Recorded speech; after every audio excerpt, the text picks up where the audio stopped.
Estamos ahí, Efesios 2, versículos del 1 al 10, y leamos con fe.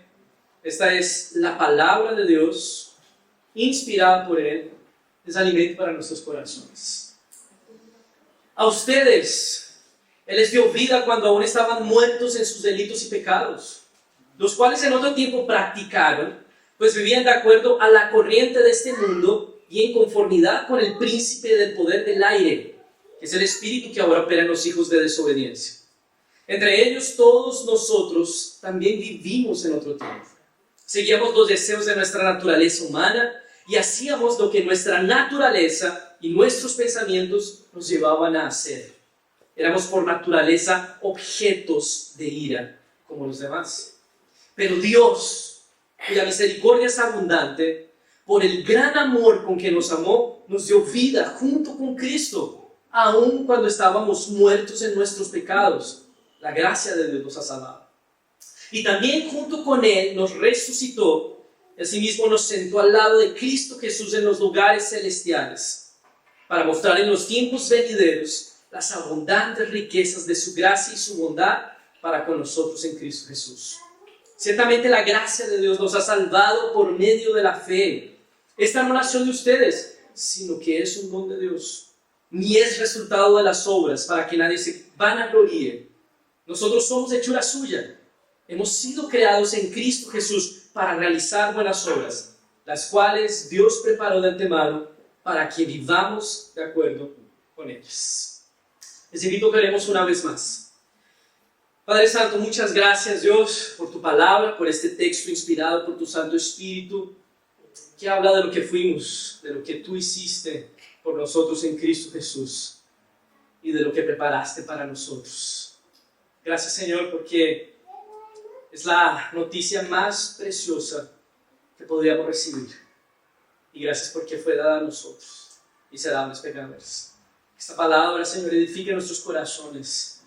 Nos permita ver, Señor, de la oscuridad de la que nos sacaste y la luz gloriosa a la que nos llevaste. Oramos así agradecidos en el nombre de Jesús y para tu gloria. Amén. Cuando leen una biografía, ¿cuáles son los elementos que más destacan en ese texto? Generalmente son los logros y las cosas buenas que se hicieron de esa persona. Generalmente las biografías son para inspirarnos, para que nosotros veamos toda esa tenacidad con la que el protagonista se sobrepuso a una dificultad. ¿Y quién es el protagonista de una biografía? Pues de quién se está hablando. Él es el que luchó. Él fue el que se sobrepuso a las adversidades. Él es quien finalmente resuelve su vida, da cuenta de los problemas y lleva su situación a la cima del éxito. Generalmente de eso se tratan las biografías, a no ser que sean biografías no autorizadas, ¿no? Que son para destruir personas o para mostrar aquellos defectos y poderes y cosas podridas que tienen por ahí escondidas. Nosotros tenemos aquí algo que podría ser considerada una biografía espiritual autorizada, escrita por el propio Dios, que habla de nuestra condición. Sí, tal vez en tu vida nadie va a escribir una biografía sobre ti, el Señor la escribió. Es una biografía espiritual, es una biografía de todos nosotros, es una biografía veraz y real, en la cual el protagonista no eres tú, de ninguna manera, es el propio Dios. Vamos a ver de qué se trata entonces esa biografía espiritual. Lo que acabamos de leer puede ser considerada como la biografía espiritual de todos aquellos que ahora están en Cristo. En esta biografía entonces el apóstol Pablo, inspirado por Dios, retrata lo que el hombre fue por naturaleza antes de ser encontrado por la gracia de Dios, cómo el Señor lo encuentra por su gracia, lo resucita de esa situación y qué es lo que Él le propone entonces después de haber sido alcanzado por su gracia. Comencemos ahí en los versículos del 1 al 3. Esto fue lo que fuimos, nuestro pasado. Y dice así el apóstol Pablo: a ustedes Él les dio vida, aun cuando estaban muertos en sus delitos y pecados, los cuales en otro tiempo practicaron, pues vivían de acuerdo a la corriente de ese mundo, y en conformidad con el príncipe del poder del aire, que es el espíritu que ahora opera en los hijos de desobediencia. Entre ellos todos nosotros también Vivimos en otro tiempo. Seguíamos los deseos de nuestra naturaleza humana y hacíamos lo que nuestra naturaleza y nuestros pensamientos nos llevaban a hacer.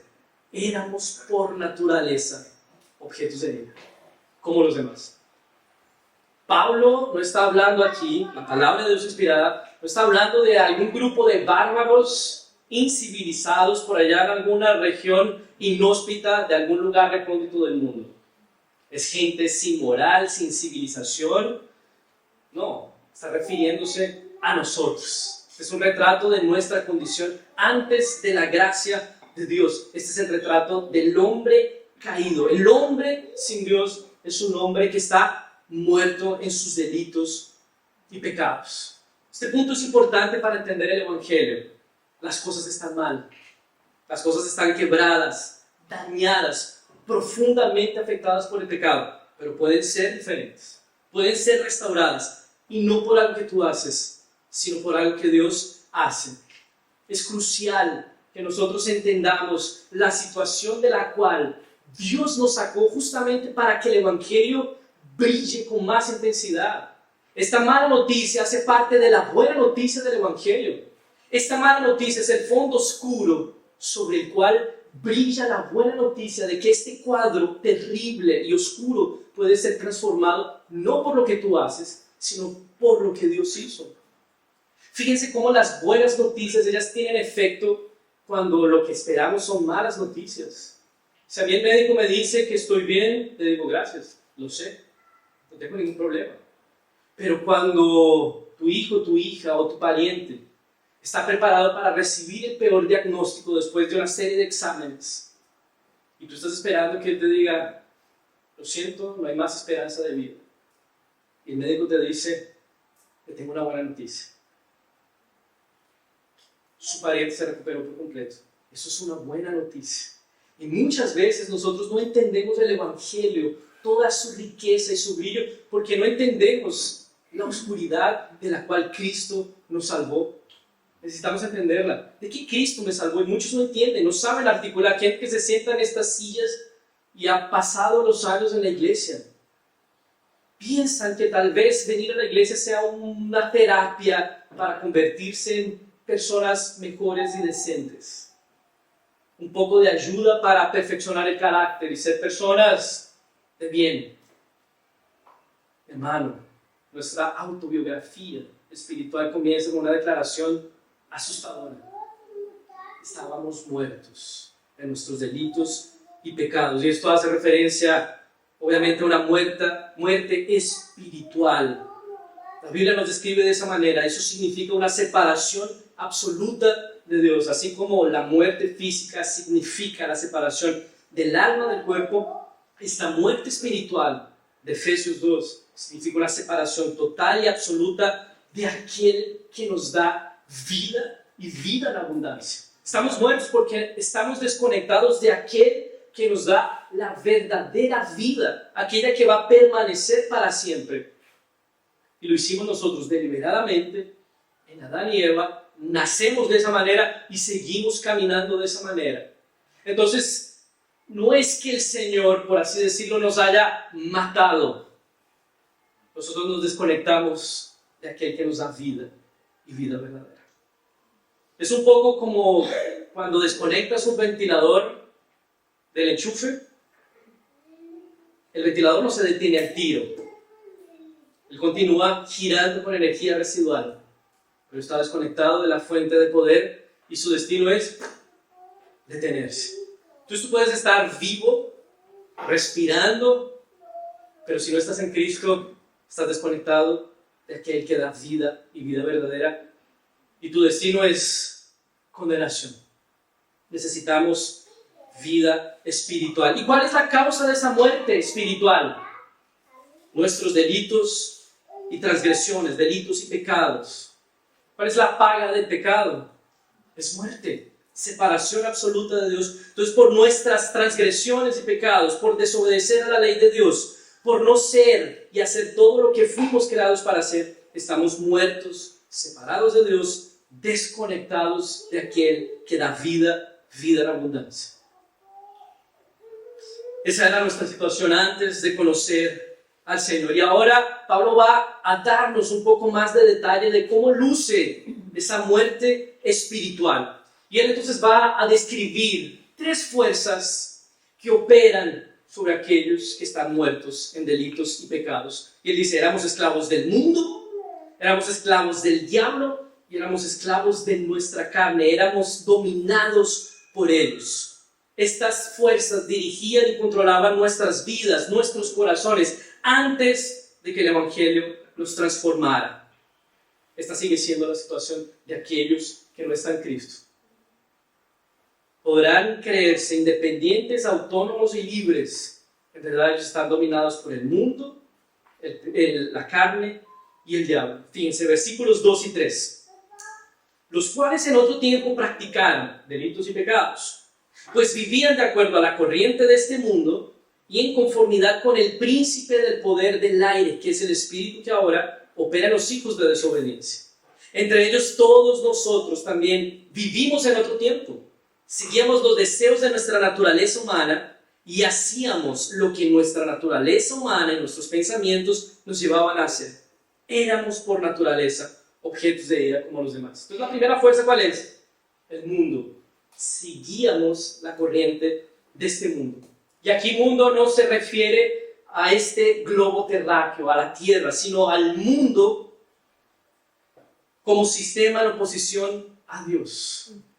Ese mundo que deliberadamente optó por vivir de manera autónoma, desconectada de Dios, sin referencia a Dios, siendo ley para sí mismo, decidiendo por sí mismo qué es bueno y qué no, totalmente separado y opuesto de Dios. El mundo es ese sistema en el que vivimos en el mundo, globo terráqueo, universo creado por Dios, sin siquiera considerar el mundo es de Dios y vivimos en él totalmente indiferentes. Ahora, el mundo ejerce una presión sobre nosotros. Seguíamos la corriente del mundo. Entonces, este mundo nos está presionando a conformarnos a él, a asumir y adoptar sus valores, a creer, pensar, soñar, consumir, vivir, hablar, aspirar. Todo lo que el mundo propone. Entonces, fíjense que la transformación que el Evangelio causa, ella también necesita resolver esos valores y convicciones que el mundo nos ha propuesto creer y valorizar también. No es una cuestión apenas de hábitos y conductas. Que los domingos vengo a la iglesia y ahora porque soy creyente voy a la iglesia, ¿no? Es mucho más que eso, es la manera en que tú ves la vida y ahora la ves en referencia a Dios. Por así decirlo, tienes una vida ahora teorreferente. Todo lo conectas con Él. Nuestra situación era alejados y ajenos de Dios, siguiendo la corriente de este mundo. Por si fuera poco, también andábamos conforme al príncipe de la potestad del aire, el espíritu que ahora opera en los hijos de desobediencia, otra manera de referirse al enemigo, al diablo, a Satanás, aquel que milita en contra de aquellos que son hijos de Dios y aquel que yace en el mundo y que va a ser condenado. Si tienes una idea de que el infierno es un lugar donde Satanás reina y está allá con su corona latigando a todos, idea equivocada. Él va a ser condenado también. Él va a sufrir el castigo y la condenación de Dios. Pero él, durante este tiempo, él tiene influencia sobre este mundo. Y aquellos que no están en Cristo, aquellos que están muertos en delitos y pecados, aquellos que siguen el curso del mundo, influenciados por él, también viven conforme al príncipe de la potestad del aire. Esto es asustador, ¿saben por qué? Porque aquellos que no están bajo Cristo, no están bajo el diablo. No hay neutralidad aquí. No es que yo no soy de Cristo, pero tampoco soy del diablo. La Biblia dice que tú estás bajo la influencia de la potestad del aire. Y esto no se ve como gente espumando por la boca, dando convulsiones, cometiendo crímenes atroces. Eso es obvio. Pero es en la sutileza de vidas que se consumen atrás de ídolos, de dinero, de tantas cosas. Están siguiendo el curso del mundo, influenciados por el príncipe y la potestad del aire. Entonces aquellos que reivindican su libertad en verdad obedecen al dominio de Satanás. Y como si fuera poco, para terminar de empeorar esta situación, también éramos dirigidos y controlados por los deseos de nuestra carne, haciendo la voluntad de la carne y de los pensamientos. Aquí carne se refiere a nuestra naturaleza caída. Éramos esclavos de nuestra carne, de nuestras inclinaciones, de aquello que está en nuestro corazón. Entonces, no dominamos a nuestro corazón, no dominamos nuestras pasiones y amores. Todo lo contrario, somos dirigidos y controlados por ellas. ¿Recuerdan lo que yo dije en este sermón en el Salmo 1? De cuál es la diferencia fundamental entre el justo y el malvado. Está en aquello que cada uno ama. Eso que nosotros amamos nos va a dirigir, nos va a controlar, hacia allá nos vamos a dirigir. Y la Biblia dice, ustedes eran controlados por su carne, por su corazón y sus pasiones. Y esa carne, ese corazón y esas pasiones están ¿qué? Muertas en delitos y pecados, están bajo el curso del mundo e influenciadas por el príncipe de las tinieblas. ¿Qué puede bueno salir de un corazón con esas características? Nada. Entonces cuando te digan, sigue tu corazón, mi hermano, te están dando el peor consejo. Porque tu corazón está dominado por el mundo, influenciado por Satanás y es profundamente pecaminoso. No es de confiar el corazón. De confiar es la palabra de Dios y su Santo Espíritu habitando en nosotros. Este es nuestro retrato. Somos dirigidos por el mundo, éramos dirigidos por el diablo y éramos dirigidos por nuestra carne. Aquello que amábamos dirigía nuestras vidas.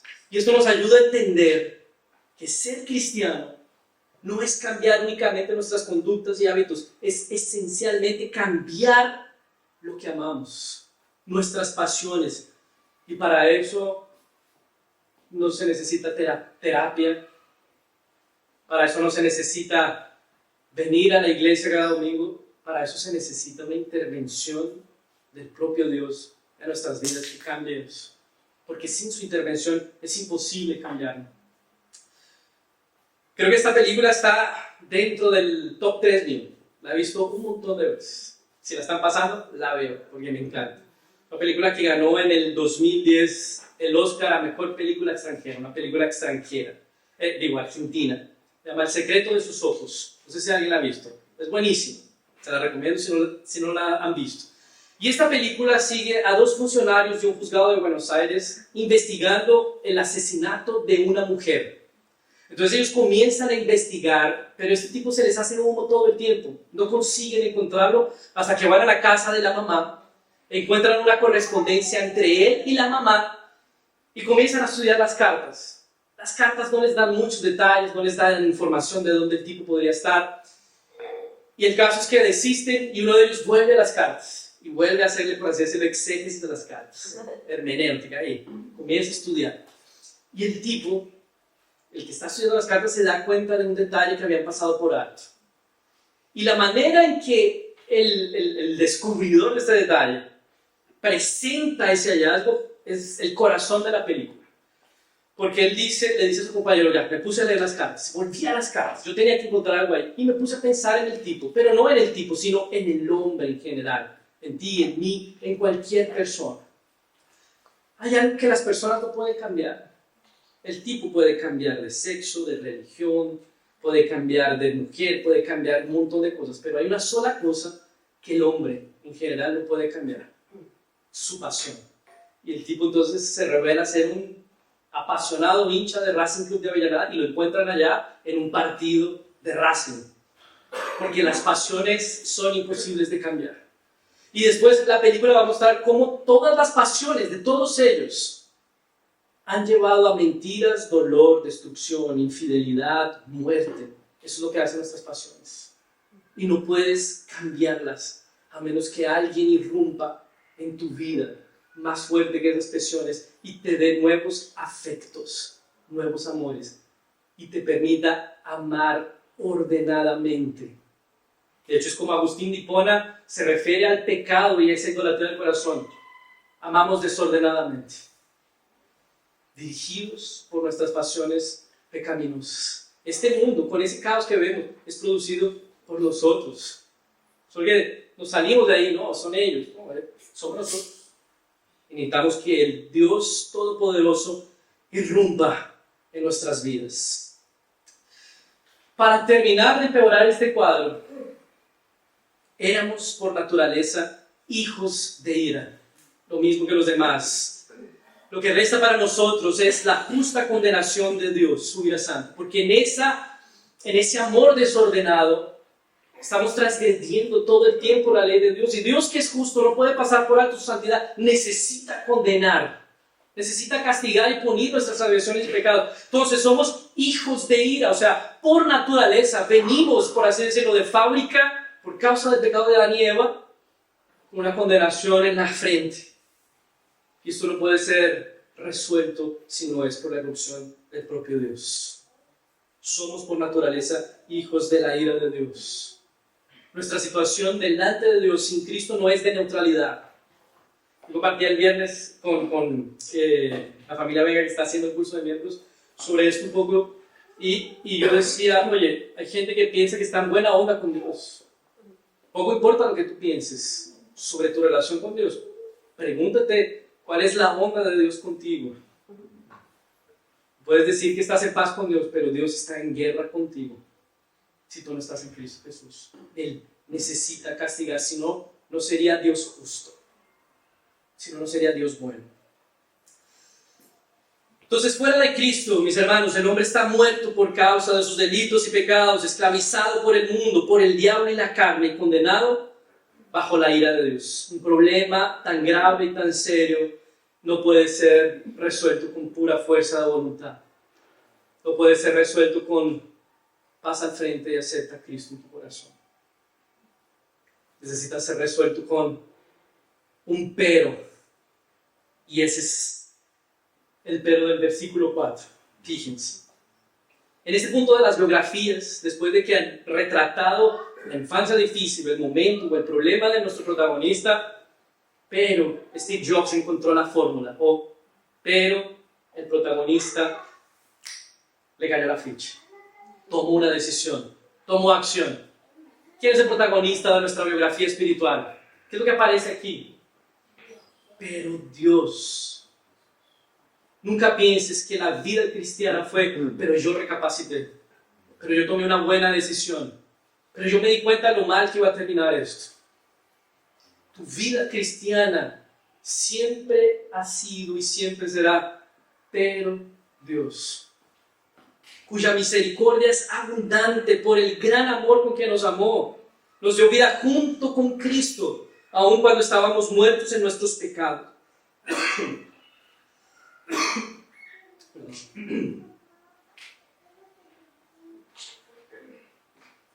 La gracia de Dios nos ha salvado y también junto con Él nos resucitó y asimismo nos sentó al lado de Cristo Jesús en los lugares celestiales para mostrar en los tiempos venideros las abundantes riquezas de su gracia y su bondad para con nosotros en Cristo Jesús. Pero Dios. Y en este punto entonces Pablo va a salir de las bajezas de nuestra condición humana y nos va a llevar hasta el propio cielo con Cristo. Y él menciona 3 momentos de la vida de Jesús y los asocia íntimamente a nosotros, significando y representando nuestra salvación. Esto es lo que sucede con nosotros cuando somos alcanzados por Dios. Resucitamos, ascendemos y somos exaltados juntamente con Cristo. Esto Pablo no lo está diciendo de Cristo, aunque le sucedió a Cristo, lo está diciendo de nosotros. Junto con Él nos resucitó. Asimismo, nos sentó. Y finalmente somos exaltados con Él porque somos llevados a una posición la más preciosa y digna posible. Por pura gracia, no porque tú eres bacano. Por pura gracia. Nos dio vida juntamente con Cristo y juntamente con Él nos resucitó. Estábamos muertos, necesitábamos ser resucitados.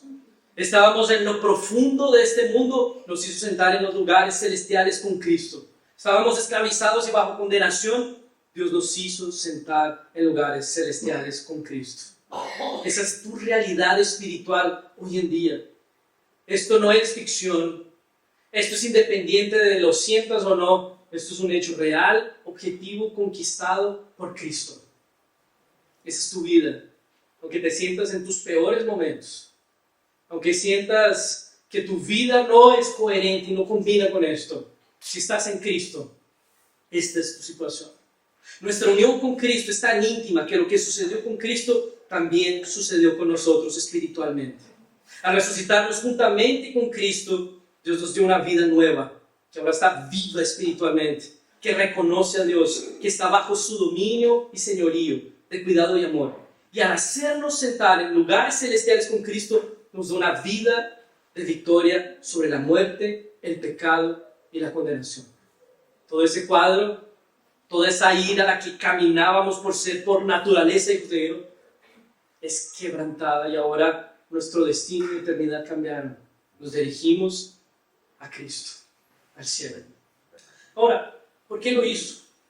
¿Cuál fue la causa, el motivo, lo que llevó a Dios a tratarnos con gracia y misericordia? A aplicar esto mismo que Cristo vivió a nosotros, siendo nuestra condición tan baja. En primer lugar, mis hermanos, no fue por nada que nosotros hiciéramos. Ya vimos que nuestra situación es de muerte, de esclavitud y condenación. Esta situación nos deja totalmente imposibilitados de acercarnos a Dios y de hacer algún bien que pudiera motivar a Dios a salvarnos.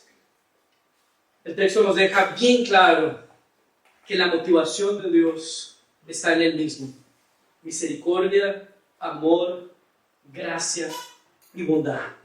Estábamos totalmente privados de recursos espirituales para acercarnos a Dios. Él tuvo misericordia.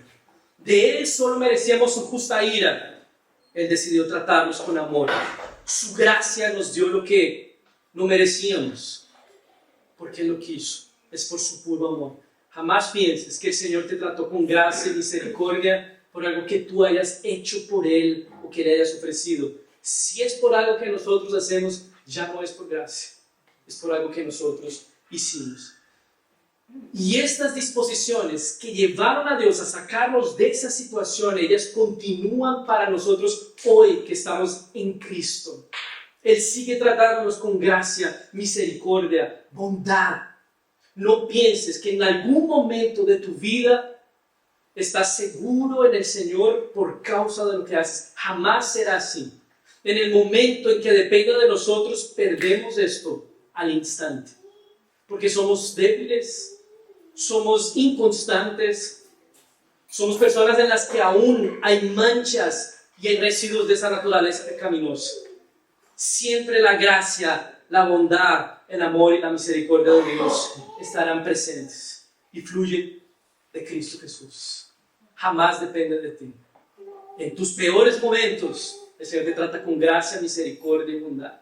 En tus mejores momentos, el Señor te trata con gracia, misericordia y bondad.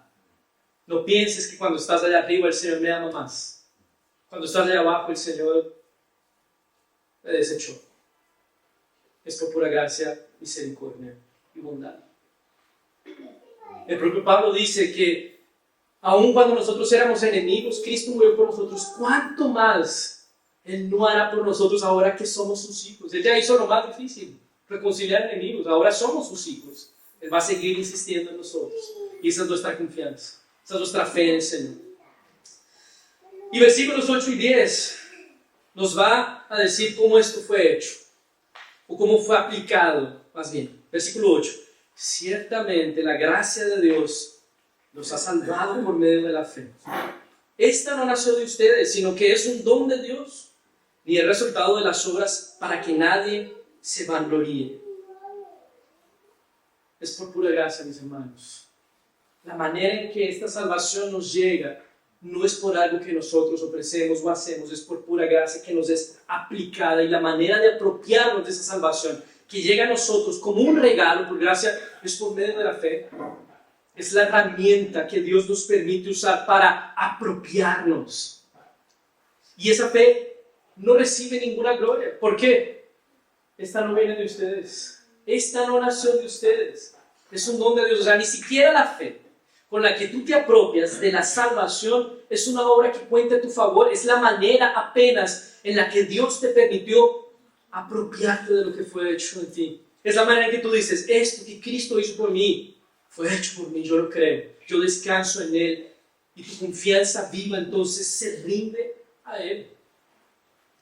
Calvino decía, refiriéndose a la fe, lo siguiente, que honrar o gloriar la fe o reconocerla como una obra es como alguien que se come una comida deliciosa, nutritiva y abundante, y alguien le dice, qué boca maravillosa tienes.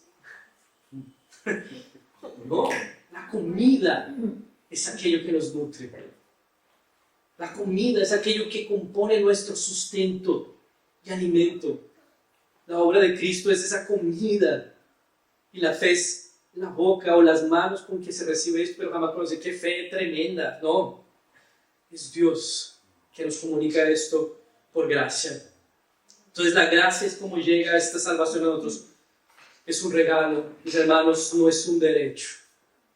Por eso, personas que no reciben esta salvación no están recibiendo injusticia. Están recibiendo justicia, justa condenación de Dios. La salvación no es un derecho, es un regalo, es pura gracia de Dios. Entonces, no pienses, mi hermano, que tu fe es el 1% que le hace falta a la obra de Cristo para que seamos salvos. No pienses que es el granito de arena que le estás dando a Dios. No pienses que es el favor que le estás haciendo a Dios. Muchas veces predicamos el Evangelio de esa manera. Oye, Cristo se esforzó tanto por ti, dio toda su sangre allá en la cruz y tú no le vas a recibir. Oye, acércate al Señor, por favor. Como si Dios estuviera mendigando esto. El Evangelio es precioso, mi hermano. Si no lo quieres escuchar, si no lo quieres recibir, mi hermano, estás perdiendo la oportunidad de que este cuadro horrible y triste sea diferente. ¿Y para qué fuimos salvos? Versículo 10, terminando nuestra biografía espiritual. Nosotros somos hechura suya. Hemos sido creados en Cristo Jesús para realizar buenas obras, las cuales Dios preparó de antemano para que vivamos de acuerdo con ellas. Fíjense cómo Pablo se refiere a nuestra salvación. Somos hechura suya. Somos salvos en Cristo. Eso significa que Él es el ejecutor de la redención planeada desde antes de la fundación del mundo, y también significa que no hay salvación fuera de Cristo. Somos salvos en Cristo. Él ejecutó nuestra salvación. Él es nuestro Redentor. Él fue quien ocupó nuestro lugar y se entregó por nosotros. Ahora, la palabra hechura viene del griego poema. ¿Les suena esa palabra? Poema. ¿Con alguna palabra en español? Poema. De ahí viene nuestra palabra poema. Y habla del cuidado y el amor, el detalle con el que Dios produjo esta salvación. Somos un poema de Dios. Él pensó cada línea de esta biografía y es preciosa. Él pensó cada detalle de esta historia espiritual. Él la escribió con amor y cuidado, al costo de su propio hijo en la cruz. Las tintas o la tinta de este libro es con la propia sangre de Cristo. Somos poema. Y fíjense que somos poema de Dios, creados en Cristo Jesús. ¿Para qué? Para realizar buenas obras. ¿En qué momento aparecen las buenas obras? Al final de todo. Porque no pueden aparecer antes, estábamos muertos. Es al final cuando Él transforma nuestros corazones, nos comunica su salvación por gracia, nos resucita de la muerte, nos hace sentar con Cristo en lugares celestiales, que podemos realizar buenas obras. No intentes conquistar con conductas lo que solamente Dios te da por pura gracia y misericordia. Es imposible. Las buenas obras aparecerán al final como resultado y como evidencia necesaria de que ya no estamos más muertos en nuestros delitos y pecados. Y es un proceso. Es un proceso. No van a aparecer así al tiro. Recuerden que somos como árboles plantados junto a corrientes de agua que dan su fruto en tiempo apropiado. Es un proceso, es un tiempo. Pero ahora que estamos habilitados por el Espíritu Santo, esto es posible. Fuimos creados en Dios para para buenas obras. Somos poema de Él. Dios nos rescató, nos redimió, nos hizo sentar en lugares celestiales. Y eso tiene que ser manifestado. Si fuimos alcanzados por su gracia, eso tiene que ser evidenciado en la manera que vivimos, hablamos. Ya no seguimos el curso de este mundo, ahora seguimos a nuestro Redentor. Y Él marcó para nosotros un camino de amor y humildad. Si quisieras reducir o sintetizar buenas obras en algo cortito, amor y humildad es lo que hijos de Dios pueden practicar y vivir. Amor sacrificial y humildad, porque sabemos que de Dios hemos recibido todo por gracia. No tenemos méritos, no tenemos por qué sacar pecho. Ha sido todo por Dios. En esta autobiografía espiritual, el protagonista es Dios, en Cristo Jesús, salvando pecadores que no tenían remedio. En esta autobiografía espiritual, tú eres el beneficiado al costo del sufrimiento de otro, Cristo Jesús de la cruz. No eres el héroe, no eres el agente, no eres el que sostiene el éxito de ese proyecto de vida, es el propio Dios. Y sabremos que al final de todo, esa biografía espiritual nos colocará cara a cara con nuestro Redentor y acabará todo de la mejor manera. Vamos a orar para agradecer al Señor. Padre Santo, gracias Dios por tu gracia. No teníamos nada para ofrecer. Seguimos sin nada para ofrecer, Señor. Y tu gracia irrumpió en nuestras vidas. Gracias porque en nuestra vida apareció el pero Dios. Gracias, Señor, porque se le colocó punto final a ese cuadro terrible y oscuro de muerte y condenación. Irrumpió en nuestras vidas Cristo Jesús, levantándonos junto con Él de la muerte, haciéndonos sentar junto a Él en lugares celestiales. Gracias, Señor, porque nos consideraste, por pura gracia y misericordia. Nosotros queremos responder a este amor, a esta gracia y a esta obra generosa de tu parte, siendo obedientes, siendo poema de salvación, Señor. Viviendo esas buenas obras que tú has preparado de antemano. Ayúdanos, Señor. Ayúdanos a ser diligentes, Señor, en vivir como redimidos tuyos. A considerar lo que fue pago por nosotros y vivir dependientes de ti, Señor. Sin tu gracia, nuestra situación no cambia, Señor. Sin tu intervención, Señor, aquellos que no han respondido con fe al Evangelio, responderán, Señor.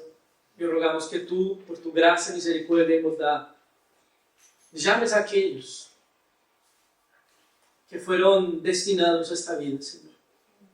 Que tú, por tu gracia, sustentes a aquellos que ya estamos en este camino, Señor. Que la misma gracia, Señor, que a unos les permite entrar, sea la misma que a nosotros nos permita permanecer, Señor. Y gracias porque la verdad y el final de esta biografía es que tú nos preservarás, Señor. Que ni siquiera nuestra terquedad y nuestra inconstancia, incompetencia en la santidad van a frustrar la salvación que tú deseaste en Cristo Jesús. Oramos así agradecidos en el nombre de Jesús y para tu gloria. Amén.